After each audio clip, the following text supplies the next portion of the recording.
Hi, everybody. This is Coach Randy Stoughton coming to you from the Kegel Training Center in Lake Wales, Florida. Due to our current situation with the coronavirus, we are pretty much closed in the lesson department, but there are some things that we can do at home that can help us and assist us when we do go out to the lanes. And one of those, in my opinion, is the footwork. And so I've put together this little step drill, if you will. Um, as you can see on the side view, I've got some markers set up on the approach. I've got them down in two different ways. I've got some painter's tape, which of course leaves no residue, and you can use that for I don't know, your porch, your garage. You could probably use any kind of tape for those two cement floors. But if you're going to do it on some wood floors at home, definitely the painter's tape or any type of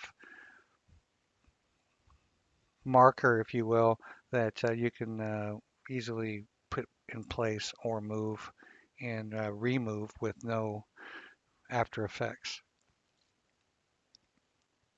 So one of the things that we do for this step drill is we place the markers in specific locations at specific distances.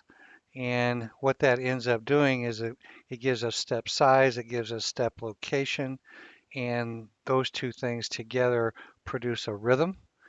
And anybody that's ever had a lesson with me understands that I am adamant about having good rhythm, and the sizing of everything allows the bowler to maximize their explosiveness at the end.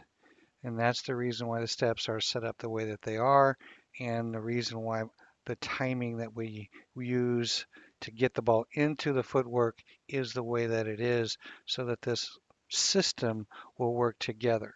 But when we're doing drills, we're just going to isolate movement. And what we're going to do now is we're going to play this through a little bit. And I'm going to set up with my 5-step approach. My left foot is directly behind the front piece of tape at a distance that I feel comfortable. I just like the first step is nothing more than get me going, what feels good to me, and what allows me to get myself into my rhythm on the next step, which is going to be the setup to the step that follows that, which is going to set up to the step that follows that. So again, get yourself in a position that says this feels comfortable to me. I get to maintain my body angles. You can see I've got a lot of forward tilt. I've got angle. The head and the shoulders, it gets them right to left, and the head is tilted to the right, if you will. And when I put that in motion, my first step is going to go straight out in front of me. So it's not going to go left, it's not going to go right, it's going to go straight up, and it's just going to go to my toe to the piece of tape. The second step is going to be a crossover step. It's going to probably be on the short side. But the key to it is, again, getting the foot to have a little bit of angle heel to toe with the heel toe pointing in the direction of the 10 pin. And the reason for this is it keeps your hips and shoulders open, which is going to be very conducive to good ball motion at the release point. Third step is going to be the long step. And this is also the backswing step when you have a bowling ball in your hand. And this is the step when the ball passes by your right leg, goes behind you, and starts to get to about shoulder high. And then the next step is going to be a short power step.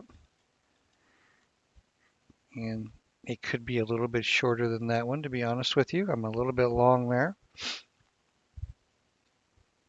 but certainly significantly shorter than what that step there is. And again, you're just trying to get on and get off.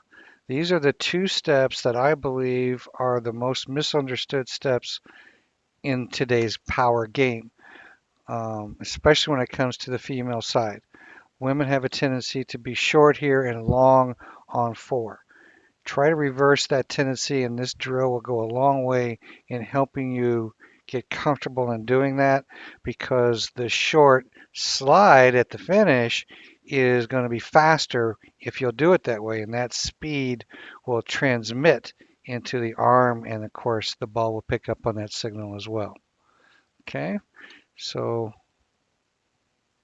you can also see I'm forward at the finish. So we're going to go through it again. Set up with the right foot behind the marker. The left foot goes forward, short, long, short slide. And make sure you chase your nose all the way to the finish line. Stay out in front.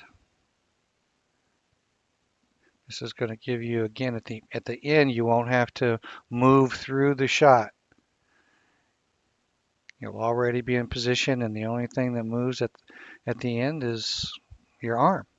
You'll already have your leverage. You'll be stopped with your approach, and the arm finishes through, and that kind of comes later. But right now, getting yourself in position to perform that function is the ultimate goal, and producing a rhythm and a step size and a step location is going to be very critical to repeating that process and having it be what we want it to be when we put a ball in our hand. So we'll do it one more time.